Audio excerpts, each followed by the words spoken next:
On Wednesdays, we were pink. It's me. Hi, I'm the problem, it's me. It's an alliteration, right? The book, oh my god, I just slapped the book, was actually one of the best reading experiences I ever had, like ever. Can we get more British than that? I don't think so. And this episode is actually one of the best episodes ever. You should listen to your wife. Probably one of his favorite things on Downton was to vomit blood on Elizabeth McGonneville. We like to say he's the captain of the ship. I think I need that in my life. Hi guys, and welcome to a new episode of Shall We Talk About It. Before starting this episode, I'm going to give you the answers to the clips that I put last episode for the intro and the outro. Like tell you who says what. So, for the intro, it was Cora episode 2 season 1, Anna the Christmas special of season 3, Mary in the first movie, Edith in episode 8 of season 6, Mrs. Hughes in the Christmas special of season 5, Isabel in the episode 7 of season 3, Robert in the Christmas special of season 5, Carson in episode 6 of season 4, Violet in the first movie. And for the outro, it was Mrs. Patmore in episode 1 of season 6, Cora in episode 8 of season 6, Robert in the Christmas special of season 5, Violet in the Christmas special of season 6, and well, at the end, it's Taylor Swift. It's the end of the song, The Story of Us. It's not Taylor's version because that does not exist yet, but when it will, I will change it, put the end, Taylor's version. I know we had twice Cora, Robert, and Violet, or Violet, of course, she's like the soul of Downton. Anyway, Cora and Robert are my favorites, so I had to. But today we're not here to talk about Downton Abbey. Well, we are going to talk about Downton Abbey a bit because this subject is not completely unrelated, to Downton Abbey. So, shall we start? Yeah. Let's go. Me. Is it by any chance Hugh Bonneville? Have you written Hugh Bonneville? How about that? I'm 6'2" for a start, and I do not lie to people just to avoid confrontation. Cricket, a gentleman's game. Well, yes and no. You want to call him Ketchup? Wouldn't it be fun to kill the dog? It is my third parent and my fourth child. Oh my God, he's a weirdo. Playing Under the Piano by Hugh Bonneville. Shall we talk about it? Yes, we shall. Today, we're going to talk about this lovely man. Well, his book, like this lovely man on the picture, but like the book that he wrote, technically. So, Playing Under the Piano by Hugh Bonneville. So, related to Downton because Hugh Bonneville, actor who plays Robert Crawley in Downton and many other parts. I wanted to make this my subject of November because, this book came out on the 13th of October and it will actually only come out in the US and Canada on the 8th of November. And if I am well organized, this episode should come out on the 2nd of November because I want it to come out before the book will be available in the US and Canada. And also because, November, it's this man's birth month. So, because if you're still wondering, should I buy it or not, this maybe will help you make your mind. Or not. But, we'll see. And so, for the occasion today, I decided to wear a pink shirt.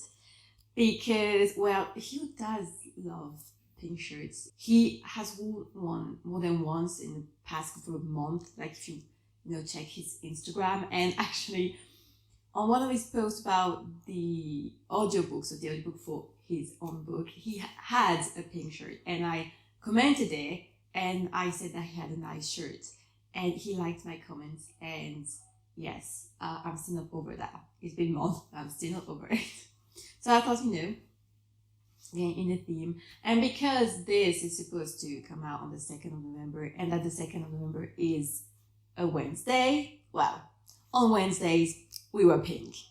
I know what you're thinking. Is there the connection between Mean Girls and Hugh Bonneville? Technically, no. Not that I'm aware of, but who knows? Maybe this movie is one of his guilty pleasures and he likes to watch it every October the 3rd.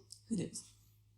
And I just wanted to say sorry right now about my digressions because I am going to digress a bit, I think, in this episode because, well, reading this, it kind of sometimes made me think about things that happened in my life, especially, stories about his siblings and all that. And I thought maybe you could share with me some of your stories if you want. And also, I'm sorry if Taylor Swift is going to make an appearance, well, only make an appearance by me talking about her, because I'm filming this in late October, and Midnights is all that I've been listening to for the past couple of days. So, and plus, well, I'm a Swiftie. If you have been following me for a while, you know it, so I'm sorry. And I know, well, it might be weird for you, especially if you don't know that I love Taylor Swift. If you think it's weird, well, it's not you, it's me. Hi, I'm the problem, it's me. And if you're wondering, is there a connection between Hugh Bonneville and Taylor Swift? Well, when you see like that, you think not. But when I read his book and when I saw the events, the famed events with the online stream, I realized that he uses at least two words that I almost never heard in my life. Well, not really, that I almost never heard in my life, especially not in English. And it was kaleidoscope and epiphany. And the only person that I remember using those words is Taylor Swift. So, yeah, I'm telling you, it's connected. I can always find connection somewhere, trust me. But so, this lovely man here, Hugh Bonneville, was born on the 10th of November, 1963. Yes, that's it, right? I'm not wrong. Yeah. Just want to be sure. But before diving into what's in the book, I want to talk about the book in itself, the object. And it is a beautiful book. Actually, Richard Curtis here said a gorgeous book, and yes, it's really, really beautiful. I love beautiful objects. I love when it looks good on a shelf, because we know the most important stuff is actually what's inside. But if it's beautiful, it's even better. And so it's a hardcover, and I love that. And maybe for you, or it depends where you come from. Maybe for you, it's you're used to it. But in France, we don't like hardcover. Well, France doesn't like hardcover books, because usually when a book is translated in French, well, it is not, the hardcover disappears. It's more like paperback, not like a pocketbook, but really the cover is flexible, and I don't like it. For example, I don't know, the Michelle Obama book, Becoming, or even the Barack Obama one, they have hardcovers. Well, when it was translated in French, no hardcovers. I don't know why they do that. I don't know why, but so hardcover, we like that. So on hardcover books, you have another cover on it. I don't know how to call it, but you can take it off, which I quite like, because this only thing that is quite annoying sometimes when you read it and the thing just comes off. Now it doesn't want to do it, but when I was reading it, it was coming off. So sometimes you can take it off, and it's best if you don't want to damage it, because mine has lived a bit, my book. But when you take it off, the book is stunning. I'm gonna make a close up so you can see, but the book is red. But when I say red, it's burning red, like Taylor Swift red, like Taylor Swift lipstick red, or even Elizabeth McGovern's lipstick red. Oh, hey, connection, we like blue-eyed American woman who wears lipstick and play guitar. Hey, told you there were connections everywhere. I'm sorry, I'm chaotic. Anyway, so the book is red and it's gorgeous. I've never had a hardcover book as red as this one. It's so beautiful. And what I love even more is on the spine of the book, there's his name and the name of the book, obviously, but it's in silver and it's shining. I love it. It's pretty. I'm not gonna say I can make the whole place shimmer, because that would be a bit exaggerated, but I like it. I like shining things. Very pretty. I love it. And it's like the theme of the book in the color. You have red because the interior of the book, I'm going to show you, it's blue. So it's red and blue. That's the big theme of the book. I love it. Gotta put that again on it. So like I said, blue and red are the color. Actually, the spine of the book is red. And yellow, actually, and a bit of white. But yellow, blue, and red are actually Paddington colors. Like, you know, he has a blue duffel coat and red hat. And I think in the poster, like, his name is in yellow. So I don't know if it was made on purpose, like the Paddington theme colors, but I like it. So you have his name in huge, but his name is actually bigger than the title of the book, which I thought was quite funny. So his name is in yellow, the title of the book is in white, and on the spine his name is in white and the title of the book is in yellow. I like the theme. I like it. It's very, very nice. And so about name, title, well, so like I said, his name is huge, like really, but he has a nice name. You know, it's really, I like the way it sounds. It's when it's written, it's really nice. You know, good choice, Hugh. And I love the title of the book, Playing on the Piano. It sounds so great when you like hear it. Well, it's an alliteration, right? Playing on the piano. Maybe. I mean, oh my god, if it is, my French teacher in high school would be so proud of me. But let's talk about the picture. Because I know Graham Norton made a joke about it because he thought, was it supposed to have a piano here or not? But actually, I really love this picture. I don't know why, but there's a vibe of I don't know how I got there, if you know what I mean. Like, I'm telling you my story and I realized, like, I don't know how, you know, that little boy became that man. I don't know. I think it's very funny and very sweet. Like, I don't know. It looks well with you, that cover.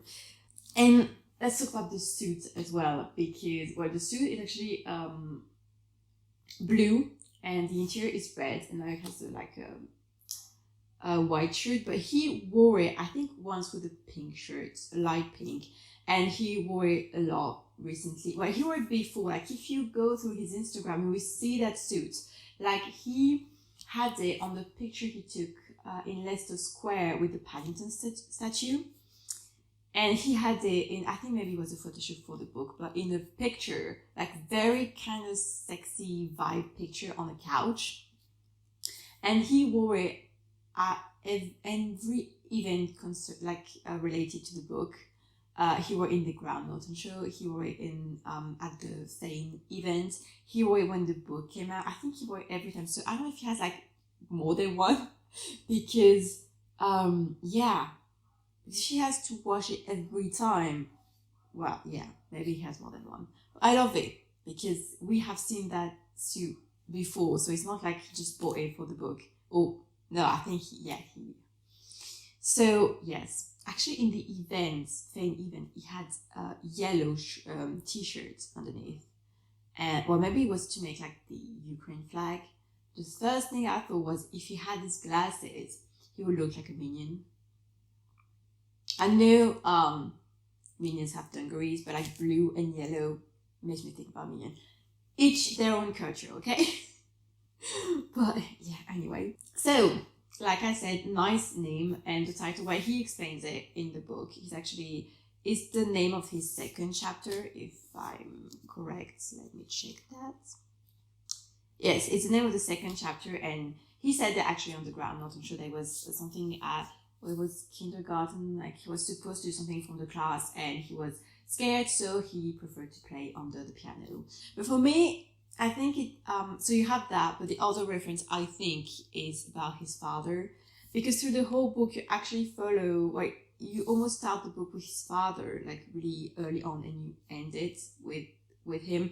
And his father played the piano, and I don't know, I think there's something about it too, about the fact that this book is a memoir, so it's like a collection of memories, and he talks about his father fading memories, and that one of the last thing that he could do was like playing the piano, which is very moving. So I think this must have been something about it too, and like I said, I really like the title. Well, the under title is From Downton to Darkest Peru, which is quite misleading because usually when you go from to, like from is like the beginning of something and to is like the end. So it feels like you start with Downton and the book kind of starts with Downton, but it feels like his journey starts with Downton and ends in Peru, which is, so with Paddington, which is not true. Like he really starts when he's very, very young, well, a boy. But anyway. Oh, and he has said that the suit actually matches the color of the book. Like, you know, blue and red, and the book is blue and red. Like, I don't know whose idea was, who thought it. I want to know, because I don't know, I think so well, I just love it. Okay, great. And the back cover is amazing. Like, well, I have nothing more to say, just the back cover is actually amazing. And actually, this is me getting personal, but to read this book, I used a bookmark, like most people do, but like I am obsessed with bookmarks. I have a lot. Last time I counted them, I had 300. I must have way more by now. But I was in London early September, and I went to the Notting Hill bookshop, and so I bought a bookmark, the Notting Hill bookshop, and because it was blue, it fitted the book. Oh my god, I just slapped you, but it fitted, you know, like the colors, and I can spend literally 20 minutes finding the right bookmark for the right book, otherwise I can't read it. I'm weird, I already said it. And of course, Notting Hill, again, related, like, we love it. Anyway, let's dive a bit into like what's in the book.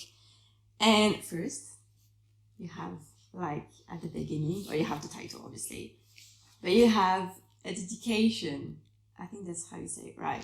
And well, it's for his wife and his son. Nothing like too surprising about that. But I just love when in books you have dedication. Well, usually you have it, but I just found it very endearing, and I'm always like, so yeah. And in this book you have 3 parts. We have an introduction, and then you have 3 parts. And it's in chronological order, like almost like it's really, you follow his life from when he's a child to around now, but sometimes you have, you know, memories that just come and souvenirs and just come in it. But as a whole, it's really chronological. And well, part 1 is Beginners Please, part 2 is Curtain Up, and part 3 is Raw Sound. So it's really like part 1 is like his childhood. Part 2 is almost like his career in theatre, like the beginning of it. And Raw Sound, obviously, it's more about movies. And yeah, and each chapter has a title, and I love the titles, I have to say. The titles are really, really good. And sometimes you read the titles like, what is it going to talk about? Like, what is it? And actually it's well, you have a reference in the chapter, so you understand. So very nice. And actually this book, I discovered it through the audiobook, because I couldn't wait for my book to arrive. I pre-ordered it, and when it was time for it to arrive, when the book came out, they told me it was supposed to arrive on the 2nd of November. I was like, what? Excuse me, but there's no way I'm waiting until the 2nd of November, especially because what this is supposed, if you watch it when it just came out, well, we are the 2nd of November. So actually I cancelled my order and I reordered it, and it arrived like 2 days later. Anyway, but because I couldn't wait and I had pre-ordered the audiobook because I love audiobooks, well, I started listening to it on the Thursday when it came out, and the day after I finished it. Like I did only that for like not even 48 hours, like more like 36 hours. But I loved it. It's 11 hours, the book, just so you know. But it was so good, really. I highly recommend it. Yeah, I loved it. Well, I loved the book, reading it too, but listening to it and discovering the book through the audiobook was actually one of the best reading experiences I ever had, like ever. First because he's a really great narrator, like truly, and since it's his story, it gives a warmth, like it brings a warmth into the experience. because it's really like it was someone of your family just sits with you and say, well, I'm going to tell you a story. Really great. I'm going to talk about it a bit more later about the audiobook and all that, but amazing. And so the book in itself, there's so many, I went through so many emotions. Like, it's funny, like, it's really funny. I laughed, like, I was listening to it, so I would laugh. My mom would say, what's funny? Like, it's Hugh who's funny, like, that, obviously. And it made me cry, but, like, I had tears streaming down my face. I'm a very emotional person, I'm just saying, because it's not because I cried that you would cry. Actually, Hugh said that, said it on, I think it's the chapter Impact on his book, that it's not something that would touch you, will not necessarily touch other people. But I'm just saying it was very moving and it was lovely and very touching and very, very entertaining. And one thing about the audiobook that is so great is to have the satisfaction of hearing Hugh swear. Because we have not heard him swear a lot, especially like if you're a Downton fan. No, doesn't say fucking Downton, but it is so, I think it's very satisfying to hear that. And by listening and reading it, I can definitely say, yes, he's a Scorpio. I like astrology and I never really had a doubt, but like, the Scorpio people are usually misunderstood. It's very hard to really get to see them. I don't know how to say it, but he's a Scorpio. There's a bit about, well, we all know Scorpio passion, and there are a lot of nice things, being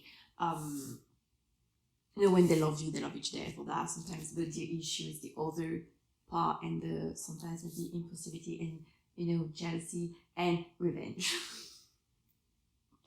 Oh my god, like, yeah. If you want to talk Taylor Swift again, for example, on Midnight, Vigilante Shit is a nice Scorpio song, especially the revenge part. Karma is a good Scorpio song too, because it's about revenge and a lot of passion and that. I have nothing against Scorpio, I actually quite like them, but I'm really intrigued to know his birth chart. Yes, okay, let's talk about astrology for a second. Because there's a lot of impulsivity. Like, sometimes he does things and he only think about after, about it, after he does it. And and so impulsivity is a trait of Aries, and sometimes even Taurus. Like, there must be Taurus in his birth chart, because, well, I thought about Capricorn too, because there's Capricorn are really sarcastic people, but Tauruses, they're a bit impulsive, especially when they've been hurt. They've been hurt, just going right into it, and then they're like, maybe that was not a good idea. And Tauruses love food, like simple things in life, and they sometimes like big kids, and well, I love Tauruses, maybe that's why. But anyway, I really want to know his birth chart. For information, I'm an Aquarius, so maybe that's why I'm weird. And actually, like his dad, if I'm not mistaken, he said that his dad's birthday was on Valentine's Day, so that would make him an Aquarius. So even better. But yeah, let's stop the astrology thingy, and let's dive into the book. And I've been talking for like half an hour, and we still haven't talked about what's in the book. But first, the intro is gold. The intro, it's completely chaotic, but sometimes I think that he's a bit of a chaotic person, but I am too, so, it's okay. The introduction is called They're Going in a Different Direction. And let's just say that when I heard the intro, when I listened to it, I was like, okay, I'm hooked. Like, this is completely chaotic, but this is so fun. And well, he swears a lot already in that intro, so yeah, that's very nice. And actually, the intro starts with Downton.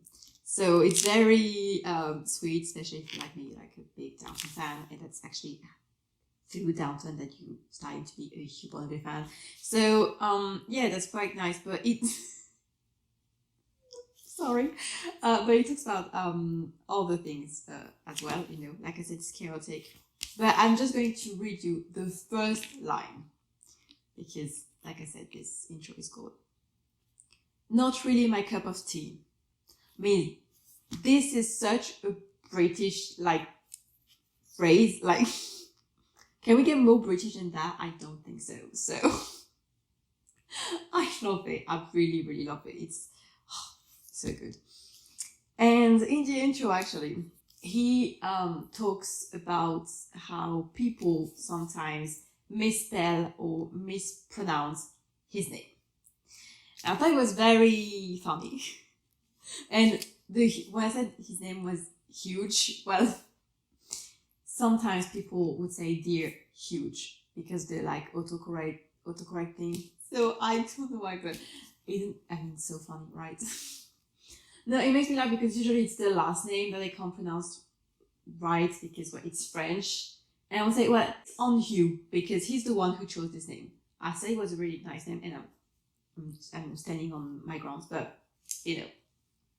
But it's funny because in France, it's the Hugh we have a problem with.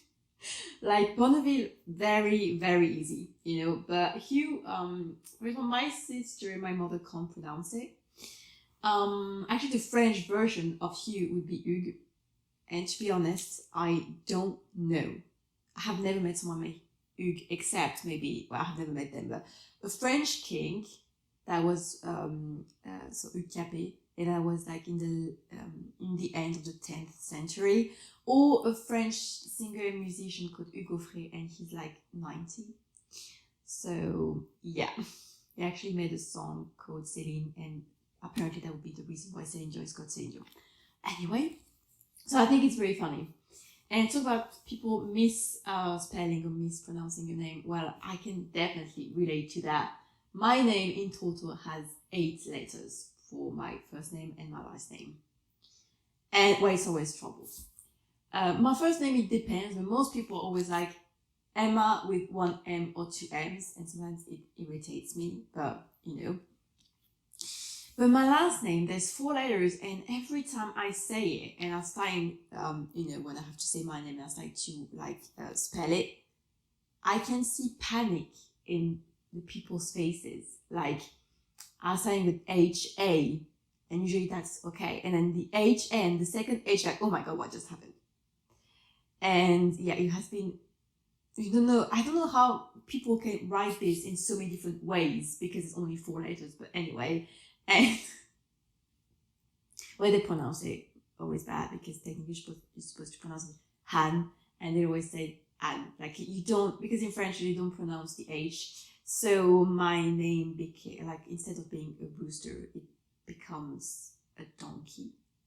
Because Han in German and Alsatian, it's a rooster.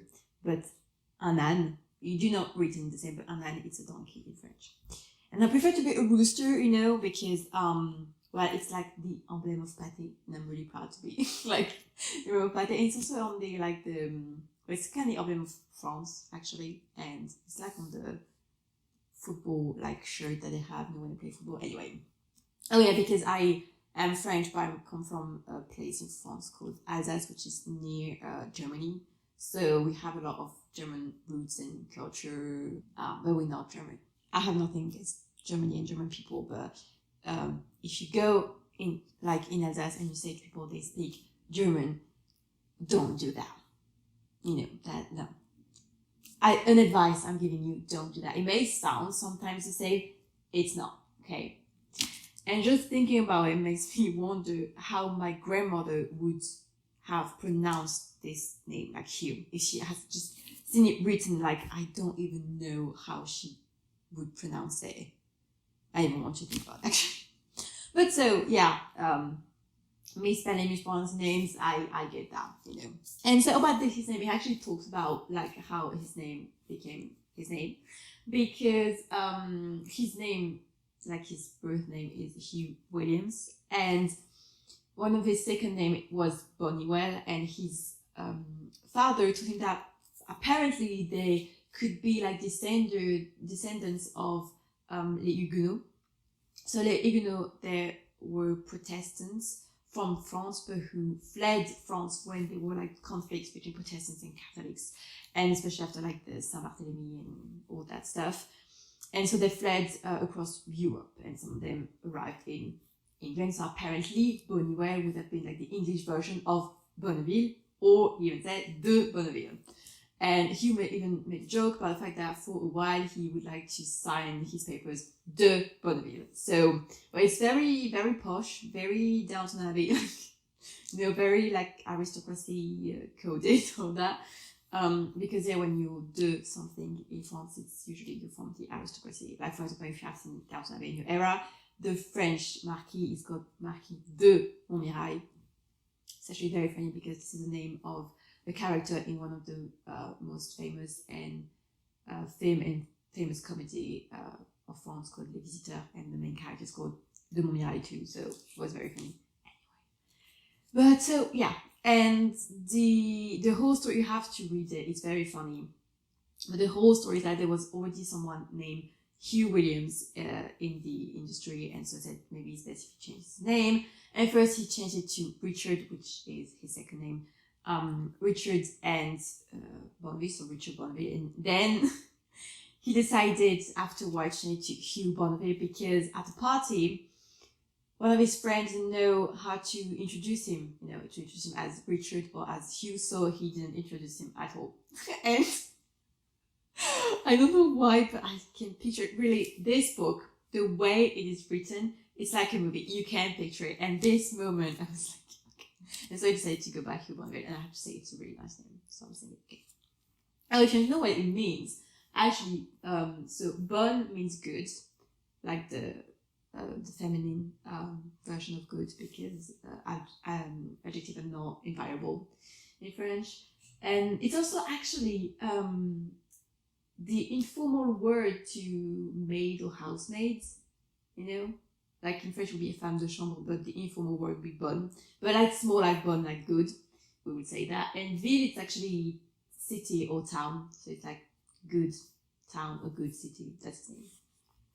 And funny thing, again, I told you I was going to digress a lot in this episode, but when I was in Paris last summer, I was in Montmartre, in the Montmartre cemetery, actually, and we were with my friends, and we were looking for Dalida tombstone. And while walking, we just went past a bunch of tombstones with Bonneville on it. And I was just walking, but because the name, it caught my attention, like, wait a second. It was Bonneville, like really a full row of Bonnevilles. Like, okay, maybe they're related.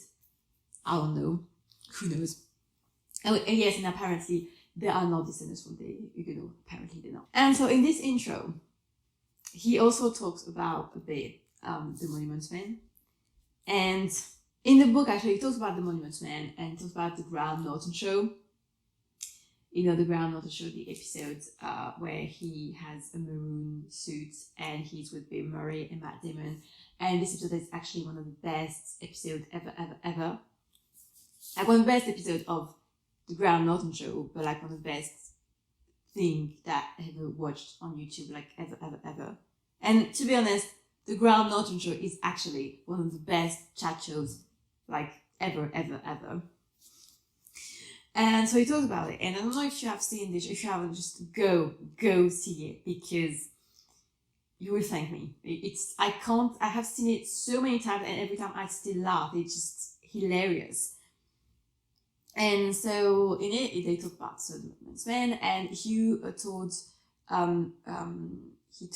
Graham how when he received the mail about auditioning or having the part, I don't know how it was, but in the Monuments Men. So they in the mail they would say, well, with like George Clooney, Bill Murray, Matt Damon, and all that. And there's one name they forgot to take off, and apparently that was the name of an actor that dropped out because that was the part that he was asked to play. And if I have understood correctly, but I think I did, in the Graham Norton, he didn't want it to say who the actor was, like the name that they forgot to take off. But in the book, he says it. And it's very funny because something else, like, it's an actor, very famous one, and actually he talks about when he did an audition for a part. And that actor got his part, which I think is very funny. And I hope I haven't misunderstood, but I think that's it. So it was very funny.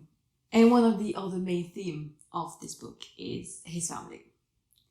And this is literally a love letter to his family, even if there's some part that are really funny. The way he speaks about his parents is very touching, very moving. Like, you feel the love, you feel the admiration too, which I think is so endearing. Like, I loved it. And so about his siblings, so he has a big brother and a big sister, and they are 8 and 6 years older than him. So he said that he spent a lot of his childhood alone. Like, he was not an only child, but he was alone because they were bigger and didn't want to play with him because they had other hobbies and stuff. And this is something I can actually relate to because I have 2 sisters and 1 brother, and I'm the youngest. And with the oldest, there's a 14-year gap. With my brother, I have a 12-year gap, and my second sister, she is 9 years older than me. So I was also a lot alone, or I tried to ask my sisters, my brother, to play with me, but usually they didn't want it because they had other things to do. When I was a kid, I always liked to play a doctor, so I wanted them to be like sick and be my patient. Yeah, but about this, so he talks about the fact that he played a lot. Well, he had friends, but like the friends were more interested in football than like theatre. And he would just create characters and all that. But since no one wanted to play with him, he's been scheming like a criminal ever since. But not ever since, but he did wanted to murder his sister. And this is hilarious. Like, it's just how he talked about it on the Fame, at the Fame event, if you have seen like the online stream. It's hilarious. She needed to go, but just needed to go. I mean, please tell me this is not a Scorpio thing to do, like to want to murder his sister because he was so pissed at her in moments and just like she stick her tongue out of it. Like, anyway. And I never wanted to murder my sisters. I had a thing that I started to say when I was a kid. I said it once and then I kept saying yeah. But every time I was pissed at them, like they didn't want to play with me or something else, I would tell them, t'es plus ma sœur, which we can translate it to, you're not my sister anymore. And apparently the first time I said that to my big sister, she couldn't stop laughing. And that stayed actually. Even now, sometimes when we argue, she like to just say, "You're not my sister." But I never wanted to actually really kill her. But anyway, he didn't kill his sister. And there's a line, and I'm just going to put sometimes little clips from the audiobook, so just you can sense the vibe, and maybe we want to like listen to it too. But it's about his sister, like he even said that he started digging a grave for his sister, but well, in the end, he says, And I decided to bury the hatchet rather than my sister. I mean, well, bury the hatchet. I mean, she says that, Taylor Swift, just gonna say. And well, a second one because the humor, because he's very funny. Well, I think that he was very funny, and this book is very funny. So just so you can have a little piece of the humor in the way it is written, because it's very funny. It makes me laugh. A few days later, Mum was driving me to Ladywell Baths for a chlorine overdose, followed by an evening of stinging eyes, otherwise known as a swimming lesson. Well, you can sense that he has a love for swimming. Actually, he said more than once that swimming is definitely not his strong suit. Actually, at the Fane event, the host asked him if it was him in I Can Buy Who, because it's a swimming scene, and if it was him. And he laughed and said, well, I can swim, just, I can't, maybe I can swim to save my life, but not that much. I mean, swimming is not my strong suit either. Actually, when I was at school and we had to go to the swimming pool, I hated it. And I even once feigned to not know how to swim because I didn't want to go with the ones who knew how to swim, because it scared me what they were supposed to do. So I was like, no, I can't swim. No, thank you. Anyway, but like I said, through his childhood, you discovered that his love for playing characters, and also, okay, he did want to murder his sister, but there's also, you see, a bit of admiration for his brother and sister. Like, he looked up to them. He talks about when he saw his sister in a play and she was going, he was like, my sister, like, good, like, talented, how?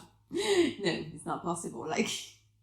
And I find it very interesting because you realize that in the end, theatre has always been there, like, you know, like playing a character and plays and theatre. So it almost like it had to happen at some point, like, I don't know.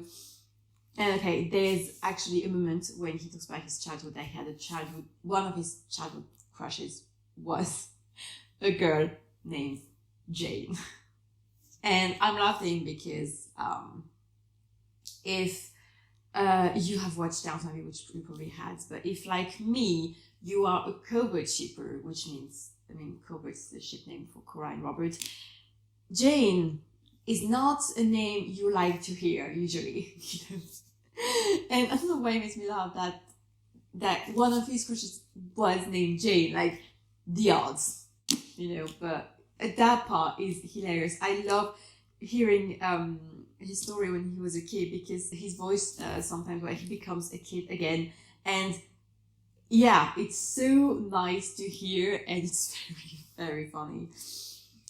Where Jane evolves a chocolate box, like a big, big, big chocolate box. I'm not going to say more, you have to read it. Then he has, so he talks about his family a lot, but sometimes he have like chapters that are centered on one member. And there's a chapter called Colin Bond, where he talks about when he was in James Bond, and he talks about his mother was in MI6, which I think now you know the story, because the first time I heard it was on Jimmy Kimmel when he was doing the promo for the first movie of Downton, so it was in 2019, and then he talked about it again on the Fame event. I think he talked about it in the ground notes, and so he talked about it a lot, and he talks about his mother when his mother died, and it's funny because you have a moment, like, he even says it himself, like, you want to laugh because really it's funny, but sometimes you want to cry because it's very sad and moving at the same time.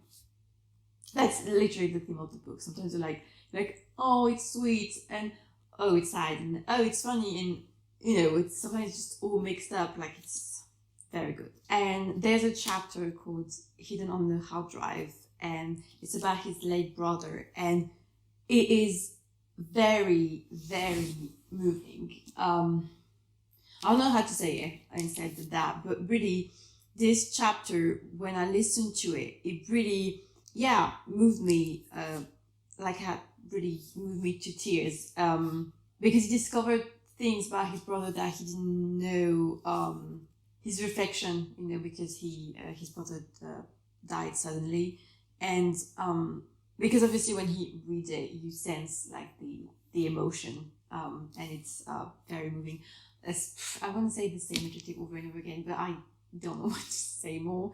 And about his father, that you follow a bit, like, really, or sometimes in the book, like in the beginning, then when his brother died, he talks about when he and his sister, they went to tell his father and stuff like that, and it's very touching, very moving, and it's lovely also how he talks about his dad, and like, especially like in the beginning of the book when he was a kid, like, there's like you sense, I said it already, but you sense the admiration and the love that he has for his family, for his dad, and yeah, very, very touching. And again, a little clip again about a moment in his youth that I think the way it's written, like the whole part is so great. Like I said, it's written, the book felt like a movie, like you can actually like see it. And a little part, just to give you again a taste, and actually it's to tell you, go and buy the audiobook. I can put a pin in that image and mark it as a turning point in my life. I'm not going to tell you what it is because you have to read the book. But let's just say that in the end he got what he wanted. And, there's something, it's very funny, but through this whole theater journey, and there's something about him saying that, he made his own choices, like he even talked about it on the fair event, like someone said, you should, like, trust me, you should do that. And he said, well, no, I'm not going to do that. I'm going to do the other thing. The thing that he says is that, you're on your own, so you make your own decision, your own choices. And like I said, he got what he wanted. And through this whole theater journey, there's someone that actually hilarious. And I'm just going to say, fake it till you make it, till you do, till it's true. Because, for example, he ended up being a flamenco dancer, and this part is very funny because he's like me.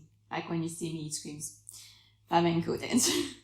But, in the end, he ended up on stage dancing flamenco, so fake it till you make it, till you do, till it's true. So, hey, and also all the characters, like when he was a kid, but in the end, he ended up being an actor on stage and on movies, so, hey, it worked. And when I was listening to this audiobook, to be honest, I was excited to hear when his wife was coming into the picture. Yes, I'm a bit curious, but, and the book is dedicated to her, so I wanted to know when she arrived. And, well, let's just say that this is the first chapter, I think, that made me cry, but like, really. It's chapter 26, and it's called Not Ross Abbott. And I remember me on my bed listening to the book, and the chapter starts, and like, oh, okay, this is sad. Like, okay. Beginning of the chapter really had got my eyes filled with tears. And the chapter ended, I literally cried. I had to pause because I had to lay it all out. So yes, it's the first. Well, no, he talked about his wife before, but it's really in a chronological order. It's when, like I said, his wife arrived in his life, sort of way, because they met before. But well, you read it and you will know. But it's, I think, probably the most personal chapter. Because now he talked, in events, talked about, his father, his mother, he talked about stuff, but that, I have watched a lot of interviews, a lot of, like, videos on YouTube with you, and I've never seen him talk about this. So, it's deeply personal, very moving, like, not to give away, like, a bit, like, bigger than the whole sky moving, if you know. And yeah, it got me to tears. But there's some part actually even funny because in it says that his mom always say that it was thanks to her that he and his wife got together. And that's something that really sweet, but like the beginning, there's so many emotions, really, yeah, I ended up crying. But he talks about his wife in some of the parts of the book, and there's one thing that I want to say to him is, you should listen to your wife. Because twice, actually once, he says it. He says, at that moment, I should have listened to my wife, yes. But at another moment, he wanted to do something stupid, and he was like, you're not going to do that, right? And he did it, and then he was like, why did I do that? So yeah, I'm going to say again, you should listen to your wife. And actually, this is very Robert Crawley coded. By the way, when he said, I should have listened to her, I'm like, yeah, probably. And so yeah, that chapter 26 really,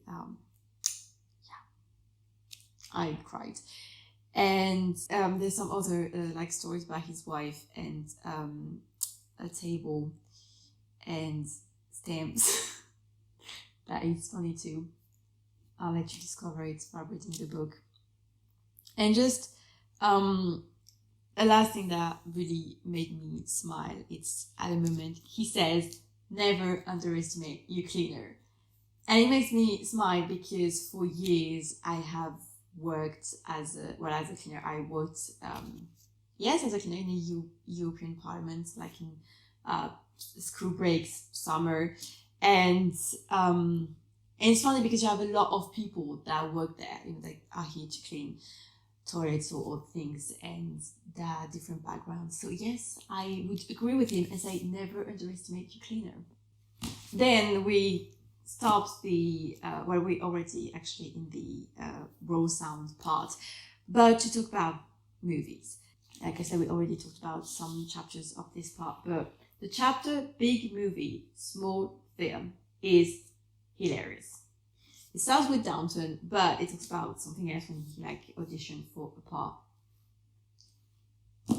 I have nothing to say except that it is hilarious. To read it, to listen to. I know I would say a lot, but to listen to it is even better.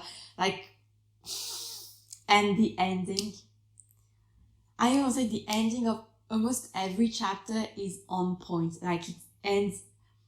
Sometimes it's really like a mic drop, and I don't know how to say it. I don't know if you have an English expression that can work, but in French we say la chute, which you can say to the fall, but I don't know if you say that for the end of a chapter or anything of a story. But I remember the ending when I heard him say it. It was, I laughed really. That chapter is amazing. Well, the whole book is amazing. I think you got it, but And one thing that I want to say is that I think you would probably enjoy this book even more if you know a bit about theatre in England or in the UK. Why? Because first, if you know a bit about London or the theatres that are there, the places he actually worked in. Like I said, I feel it's like a movie, you can see it quite clearly, but if you've been there, I think he would even speak to you even more. And even about all the people that he talks about, because, some I know them. I have seen Harry Potter. You can laugh, but my knowledge of British actors started with Harry Potter, and there's a lot of actors that he talks about that sometimes I Google them because I want to know who they were. And I was like, I know that person. They were in Harry Potter, so,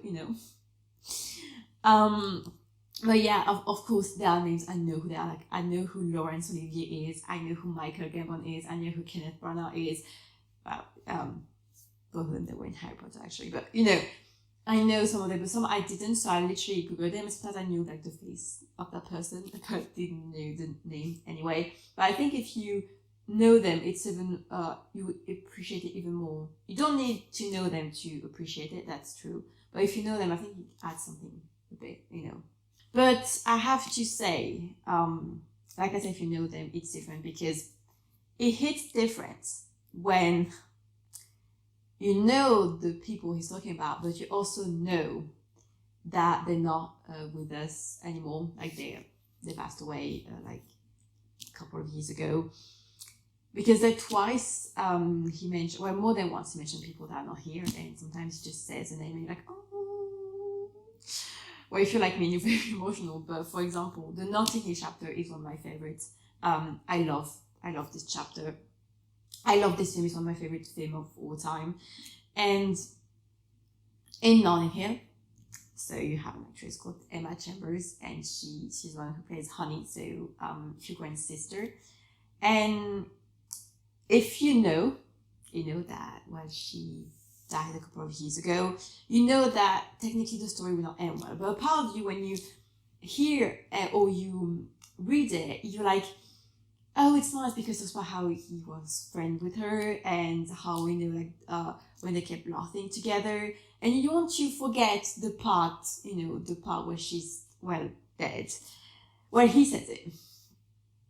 So at the end, that, he, in case you didn't know or you didn't want to remember or you forgot, he says it. And another time in the chapter, Edgar, that I really, really love too, he talks about Natasha Richardson, and again, that this will not end nicely. And I don't know if it's true, but part of me was hoping to not say it, we know, I don't, and then, okay, slap in the face, thank you, Hugh, to remember us that Natasha Richardson died also a couple of years ago. And so it adds something to, and it really, when you hear you see that he's sad, there's something, about, when he talked about nothing about, even if we don't see each other every day, when you're gonna meet again, because you had those great memories in common, it would feel like no time has passed or something like that. So you're already in the okay, thank you, and then slap and say, well, because she's dead, and that was very sad. One thing that I love in this is she even, the host on the fan event said it, that he is starstruck by talent, and this is so true. Because I talk about people that he's been a friend with, but through the whole book, through every people that he met or that he saw on stage, you feel that he admires them because they're talented. And it doesn't matter if they're legends, because obviously you would say him being starstruck by Michael Gambon or Judy Dench, she's yeah, of course, because we all starstruck by them, but it's not even them, it's everyone. He talks about Ian Glenn, he talks about, even, I said, he talks about Natasha Richardson and a lot of people, and you really feel that there's not just, I like them because we're friends, it's nice, but also they're talented, and it's in awe, of talent. And there's a moment, a chapter that I love very much too, it's called Below the Title, and the beginning of the chapter is hilarious. It feels like it's out of something completely, not strange, but absurd. Yeah. And then the chapter is about the movie Iris. If you haven't seen that, you have to see it. It is so beautiful, so moving, so heartbreaking. The cast is incredible, and it talks about this movie. So it's about Iris Murdoch, an author, and her husband, John Bailey, I think, and her journey through Alzheimer's. And she loved words, and, with Alzheimer's, she will lose the ability to, speak, have, play with words like she used to do. And it's a 2-part movie where you have, the old days of Iris Murdoch and her husband, and so they're played by Judi Dench and Jim Broadbent, and you have their youth, how they met, and so they are played by Kate Winslet and Hugh Bonneville. And I remember, I don't know, I wanted to watch something, and I was on I'm putting on the row of, okay, let's just pick a movie with Hugh in it, and I stumbled across that, and I never heard I think I never heard of it, and I just watched the cast, and I was oh, okay, so first there's Hugh, so I wanted to see it, but then I was there's Kate Winslet, so let's just jump in. I mean, the others are great too, I'm going to just say, but Kate Winslet is a really big reason for me to watch the movie. And the movie was so, I don't even know, I tried to find adjectives, but it was so, I said, touching, moving, heartbreaking, so well made, because I have to say, I watched it. Hugh was incredible. Hugh and Jim, their performance, and he talks about it, and I was so surprised, because it really felt like Hugh was the young version of Jim Broadbent, or Jim was the older version of Hugh. And all the costumes, hair, makeup department, they were incredible, because it feels just when you see them, it feels they're the same person. But the acting was excellent. I was ugh. And his character is just so endearing, so sweet. Like through the whole movie, I just wanted to hug him. Really, it's a beautiful movie. You have to see it. Funny thing about this story of them, like, playing the same character but feel like it's the same person. There's a journalist that once was talking with Jim Broadbent that thought that Jim was playing the young version and the old version of John Bailey. And Jim said that no, it was played by two different actors, and the young ones were played by someone named Hugh Bonneville.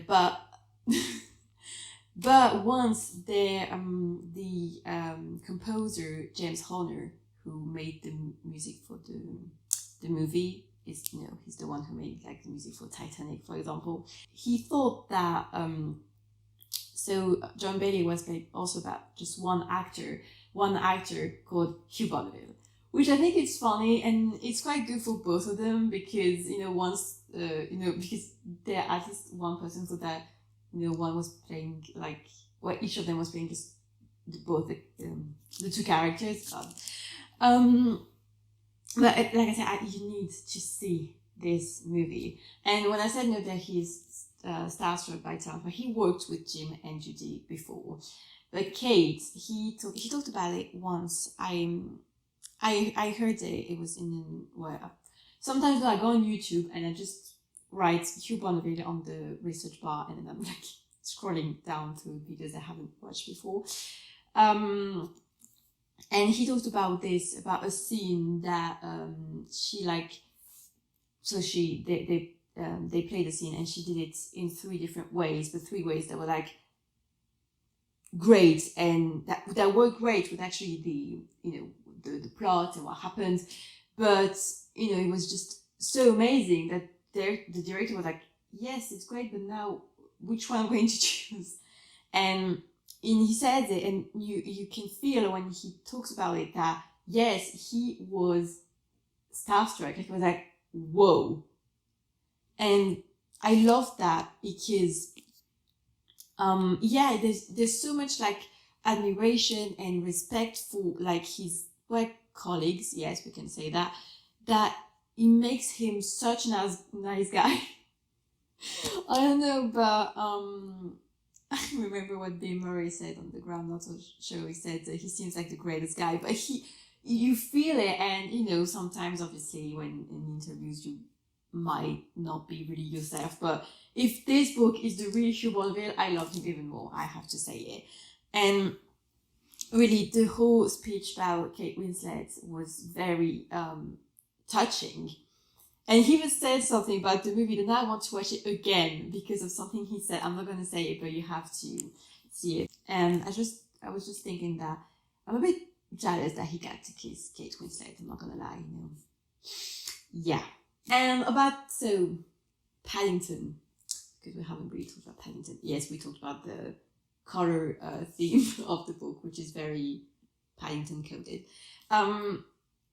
He talks about Paddington, but the thing that made me really laugh is that he wanted absolutely to win a bottle of champagne. He says that he wasn't, you feel like, there was actually kind of a thing that it was like not a competition, but yeah, it's kind of a game, and you could win a bottle of champagne, and he got a bottle of champagne, and yeah, that made me laugh. Because Paddington just has seen a lot of countries and places around the world, and yeah, it's very funny. But now let's talk about something very interesting. No, I'm joking. Everything is interesting. But let's talk about Downton Abbey. I keep it for the end, obviously, but like I said, there's some moments that he would talk about Downton and some other parts of the book, which I think is very interesting. And with this Downton Abbey is how I know him. Well, technically I know him since Notting Hill, but when I watched Downton, I actually talked about it in my previous episode if you want to check that. But it's only with Downton that I was like, okay, first I didn't know he was burning. It's my mom who made me realize that he was burning Notting Hill. But I absolutely love the character of Robert Crawley. I said it again, I'm going to say it again. And I said it in my podcast, Shall We Go Through, actually, that the main reason why I love Robert is actually because of Hugh. I think if Hugh wasn't playing Robert, I would probably not like Robert that much. And so it's through Downton that I think to be a fan of that person. And so Downton, and he talks about it also on the Fane events, but Shirley MacLaine and Maggie Smith, like their meeting. And I have to say, the thing that I like the most is the voices that he does for each characters. You know, like he tries to imitate like Shirley MacLaine, like he tries to imitate other people in the book, and I find it very funny.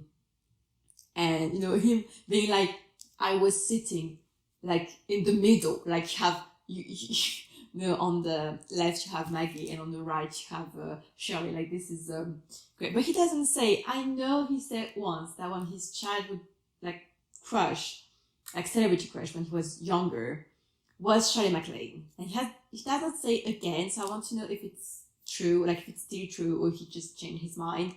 So I don't know if you just pop in, you just see that, please, I want to know the answer. Yeah, and so that was very, again, you have the admiration, obviously, I mean, come on, it's Shirley MacLaine magazine, so, but it's very, it feels like, you know, like a child, like when, you know, when he says that he was, there was something also when he talks about Maggie Smith, when he says that he was like starstruck from day one to her last day of filming, and you sense like almost the child or the young actor were like, whoa, you're like, whoa. And other thing that I think now we know Hugh, but he had to talk about it in the book, that probably one of his favorite thing on Downton was to vomit blood on Elizabeth McGovern. There's a chapter. There's literally a chapter, okay, where he talks about this. And I think now we got it. I think now we get that this is probably his favorite thing about Downton, except, you know, working with Maggie and Shirley is vomiting blood on Elizabeth McGovern. Yeah, it's very funny, but because he talks about it a lot, actually. I just love that it's still there. Like, oh, you know it, but I have to like write it down. Like I have to, you know, in case I forgot, that I can read it again and remember that yes, it was very satisfying. You know, it's the episode. Like which episode is it? It's season 6, but I can't remember if it's episode 5. I think it's 5 or 6. It's when Robert, you know, he's also burst and, you know, he vomited blood. Well, you know, he had to get it off his chest, like literally. But it's funny, he actually says how it was made, so it's very interesting. And yeah, and he's love for vomiting blood on Elizabeth McGovern. We got it. But he talks about Downton Abbey: A New Era. He has a chapter on it, and I love this chapter where he talks about Maggie Smith. He talked about it actually on the Fane event, saying that when she like touched his hand, like took his hand in hers, like he was like surprised because it never happened. And what I love actually when he talks about Downton Abbey, so A New Era, is how he talks about Simon Curtis. So Simon Curtis, director of the second Downton movie, also husband of Elizabeth McGovern. But you know, you can feel that he likes him and he admires him, how he managed to work and how he managed to make it work. It's very endearing. Like I said, the way he talks about his colleagues and people he worked with and some of his friends, it just makes you love him even more, because you realize that he loves people and he loves talent. And I don't know, there's something very touching. Yeah, that's my favorite. Like, I have like 5 adjectives to describe this book, but it's the feeling you have. There's a lot of warmth actually in this book, and it's a very positive book, even if you have some really sad moments. It's very positive, and yeah, so I liked it. And also, there's something he talks about about, you know, the Downton era, about that scene when they just arrived at the Villa des Colombes in the south of France, and when he comes into the house with Jonathan Zachary, who plays so the Marquis de Mirail, and he said that now I don't remember if it was Simon's idea or if it was his idea. or Simon, or if it's Simon who said, maybe you can have like a gesture that will make you think that they're brother, or maybe, you would perhaps think, maybe they're brothers. And they decided to scratch their ears. And he said something where nobody noticed it, but it was there. And Hugh, I don't know if you're going to listen or see that ever, but just know, we noticed. I remember I watched it a lot at the movie theater, but I remember maybe not the first time, but the second time I watched it. Well, the first time I noticed it was something, but I was so focused on him that I watched like the other. And I was like, there's something. So second time I went to see it, I noticed it. My mom noticed it like right away actually. But we noticed. And even after that, he talked about it in an interview. And so after people went to watch, so we noticed now. And if you didn't, now you know, you will, because he said it. It's written on paper. But he also talks about the fact that we be able to go to France or not, and I'm so glad that it did, because the plan Z was, well, it could have been nice, I've been tricked. I really thought that the party was in France and it wasn't. But yeah, maybe even just for them, it was great to go to France. And to end on Downton, I have again a little clip for you because I had to, okay? I absolutely had to. Because we know he loves promoting blood on Elizabeth McGonneville, that we know. But he used the ship name, so I had to put that little line for you because, come on. So yeah, Hugh, if you please. The nickname McGonneville, incidentally, had come about during a limo drive to the Golden Globe Awards a year earlier. When I say Hugh, if you please, it's the audio version. He's not there. I wish he was, but he's not. I had to, okay? Him just saying McGonneville is just... I know we are crazy fans. Yeah. And each time he actually uses that name, we go completely nuts. Like, completely. But like we used to say, we like to say, he's the captain of the ship. So it makes me really happy to see him use the word McGonneville. So if you don't know, well, he actually talks about how he was born, he created. But just, in case you're like, what is that? Well, it became now a ship name for Elizabeth McGonneville and Hugh Bonneville. So, not that they're together or something. It's just, because they're friends and it's a nice ship name and all that. Anyway, if you haven't watched Freezing, go see that because that was made by Simon Curtis and who isn't it? Hugh Bonneville and Elizabeth McGonneville. And as fans, it kind of feel like it's their characters are like a modern version of Cora and Robert. Like they kind of have the same vibe, but it was made before Downton. And you have to see that. And another moment, actually, oh god, I'm going to say that, but it's very sweet. He talks about also Downton being a new era and when they did the promo and all that. And he talks about Simon Curtis, and then he says, our wife, to talk about Elizabeth. And I thought, very funny and very sweet. So yes. And the end of this book literally destroyed me. Like, I cried already, and I was like, okay, well, can't make me cry more. No, you just talk about Maggie Smith and how she touched his hand. I was like, okay, I was already in a flood of tears, but thanks to him, he literally broke me with the end of the book, because the book ends with on his father. And he talks about To Olivia, that he talked about also earlier. So To Olivia is a movie that he made. It's about Wardell and his wife Patricia Neal, and when their daughter Olivia was ill with measles and when she died. And it's actually adapted from Patricia Neal's autobiography, I think. It's a very, very beautiful movie. I loved it. It's a different Hugh. We have, like, I'm not going to say that we have never seen him like that because he did different characters, but it's a different way to see Hugh, actually, and I really loved it.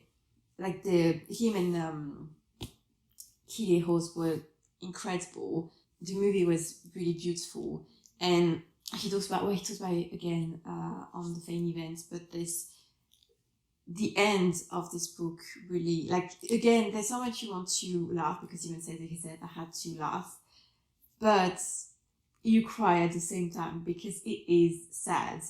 So but it's actually a really beautiful way to end the book.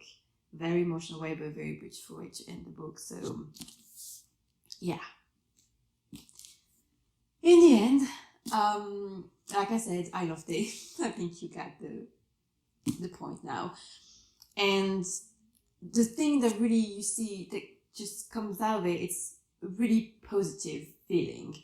Because even if there are some really sad and moving moments, there's always something positive about it. Like in the end, you feel, it makes you feel great. I don't know how to say it. Like,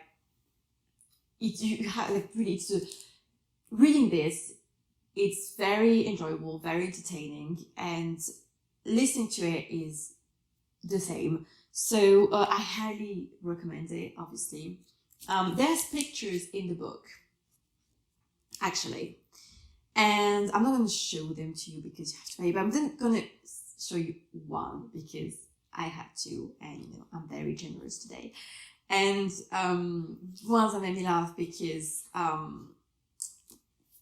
there were a lot of photos that were taken during Downton, and lots of with the boys, and it looked like they were like a boys band. Well, that's a new one, and that's probably my favorite, like, ever. So I'm gonna show that to you now. And I wanted to end on saying that when I was reading this, well, actually listening to it first, it made me think about another book that I've read, another memoir that I loved and that I love actually. And it's one of my favorite books, and it's a book by Jean-Paul Belmondo called Mille, vies, valent, qu'une. So you can translate it by 1,000 lives are better than one.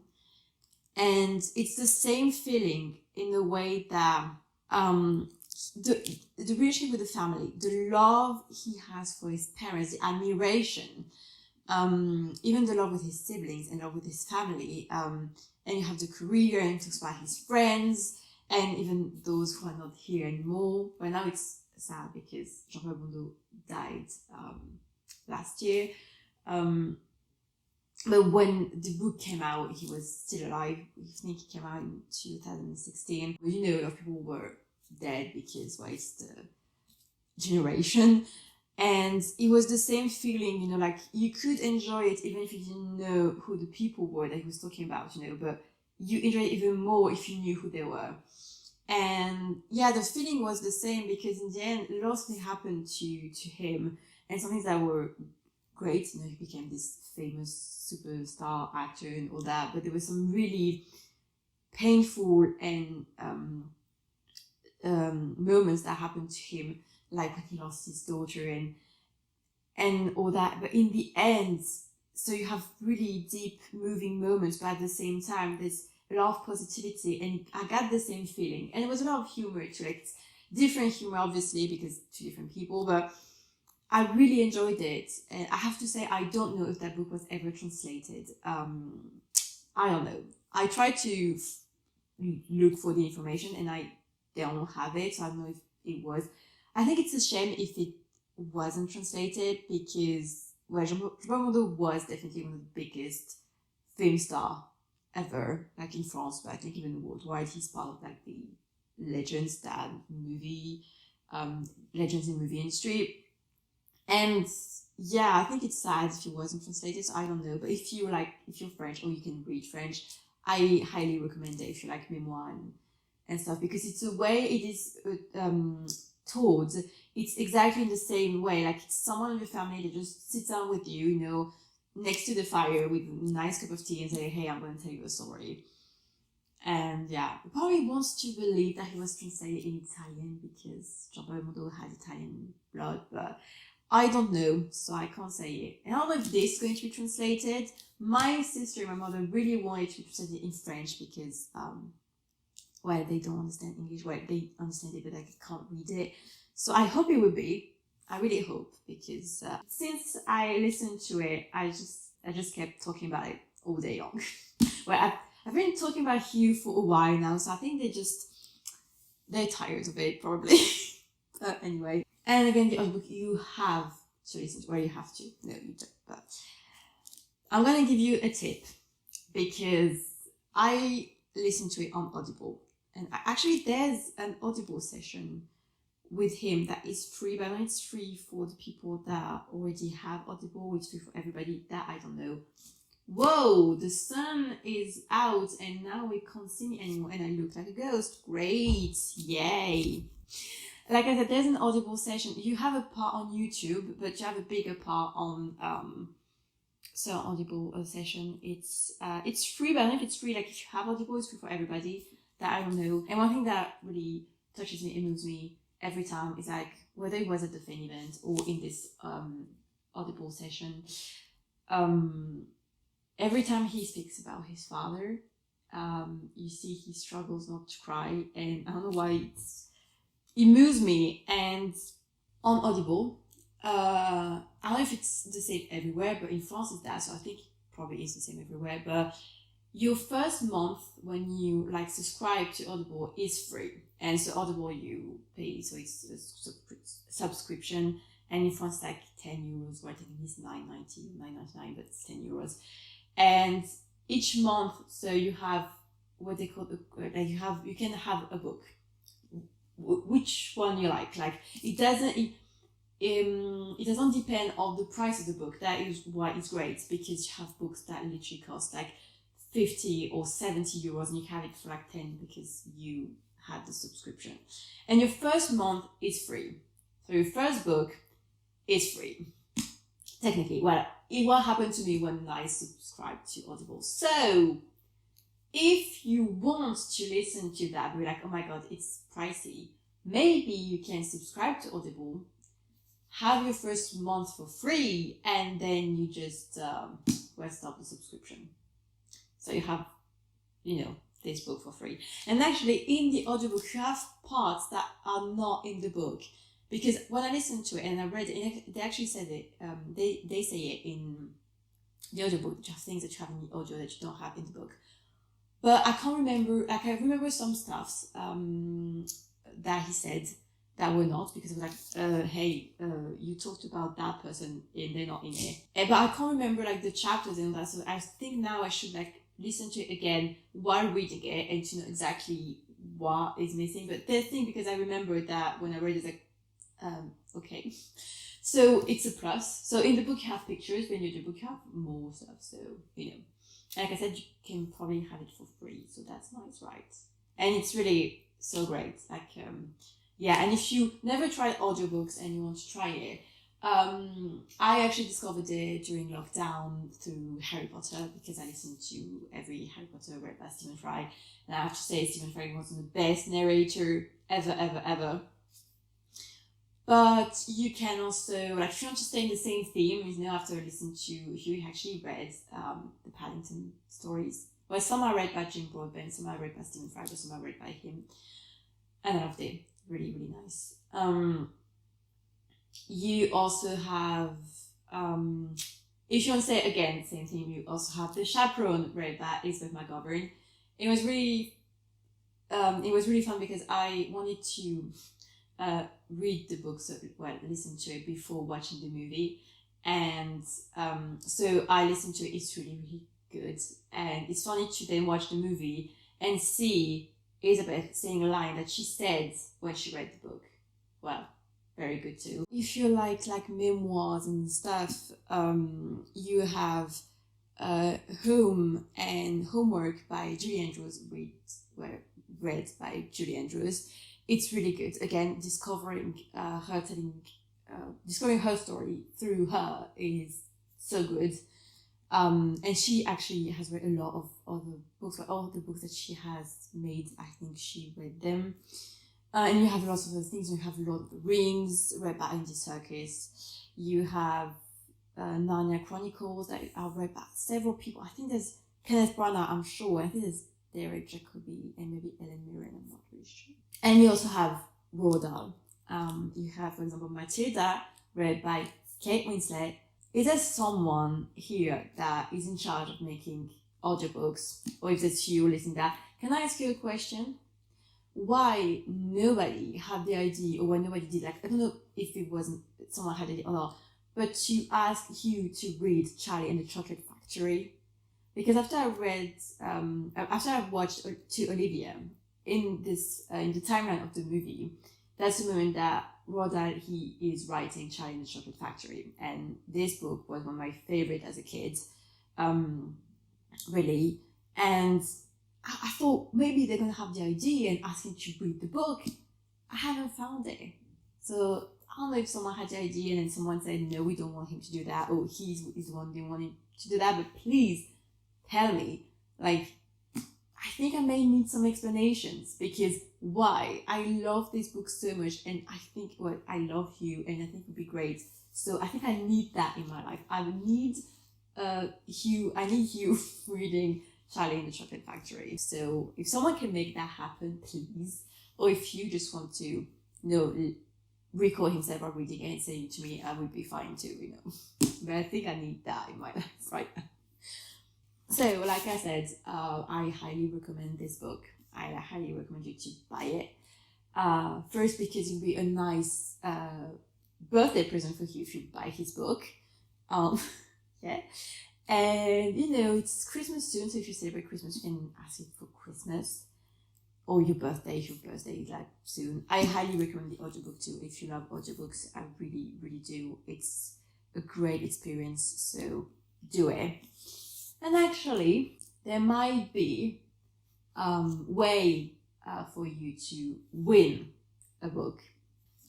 Stay tuned, because something will come out. It's supposed to come out in a couple of days, or technically on the 10th of November, as a sort of a birthday present for you. Well, it's a present, sometimes presents are not good, so we'll see. But it's something, and when this will come out, you will learn how you can win a book. It's not sponsored, it's just me. Well, it's sponsored by me actually, but yeah. So yeah, there might be a way for you to win a book, but you have to be a bit patient. But yeah. Before leaving, I'm gonna share my background. It doesn't change much from the one that you had last episode, because most of the things I owned that are related to Hugh are actually about Downton Abbey. But there's some other stuff. So, well, here you have like the same magazine that for the second movie. You have my DVDs. You have my little Robert Apology Society, because I had to put it there, Oh yeah, because if you haven't watched the other episode, I am part of a society called the Robert Apology Society. It's by Downton Abbey. Anyway, but up there, there's a notebook that comes from the Notting Hill bookshop. And there's a card from the Notting Hill bookshop with a quote from Notting Hill.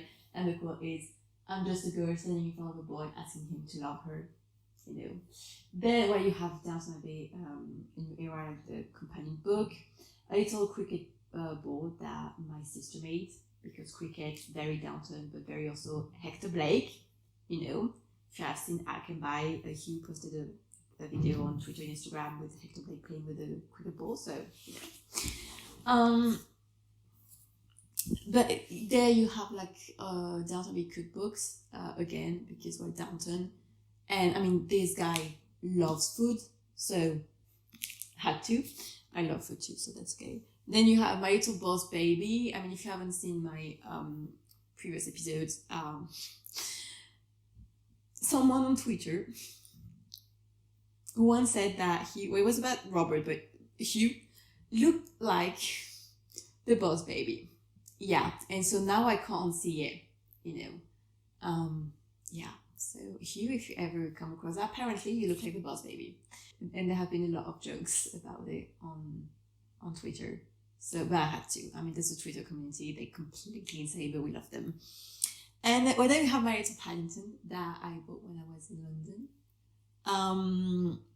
Another cricket ball. And then, well, this is actually a private joke, but it's a little, it's my little cow. My little Scottish cow. And I put it there because I named it Hugh. Well, actually, it's his name is Hugh James, and it's a private joke between my best friend and I when we were in Scotland and in London early September. And yeah, it's about a joke, it's about camper van, stuff like that. And also it's because, once he said that he was not scary, he was cuddly. And that little stuff is very, very, very cuddly. So, And then you have the DVD of the first Downton movie and the DVD of Notting Hill that you can't, I think, see because of, but you know it. Well, it's actually the French version, so it says coup de foudre à Notting Hill. So, how you say coup de foudre? Love at first sight in Notting Hill, something like that. Anyway. So, yeah, that's it for the background. Like I said, very Downton coded, but I am a huge fan of Downton, so yes. So yeah, that's it for this episode. That is very, very long. But if you know me, you know me. Long story short, I can't do it. It's long story with me. I was never able to make a summary, and it's not now that we'll be able to make one. Again, go read this book, go listen to it. Yeah, don't forget to say happy birthday to Hugh on the 10th of November. And stay tuned because something is coming. Like I said, it's a surprise. Well, it is a surprise. Is it a good one? I don't know, but yeah. And you will be able to, well, you might be able to win a book. You will know that very soon, on the 10th of November, actually. And yeah, so I will see you in another episode of Shall We Talk About It, so next month. And as I already put, if you have suggestions, ideas, please share them with me because I have ideas, but if there's something that you really want to see or to hear, well, it's best, because I make like the episodes, but you're the one who are supposed to listen or to watch them. So if you have ideas, please share them with me. Yeah, and so like I said, surprise on the 10th of November. And so I'll see you then or in December. And until then, stay safe and take care. And Hugh, please adopt me. Bye. You are a woman of real substance, and I am lucky enough to call you my wife. Oh, splendid. Oh, well done. We were on a break. It's been a journey of discovery, put it that way. I'm going to keep that in, The end.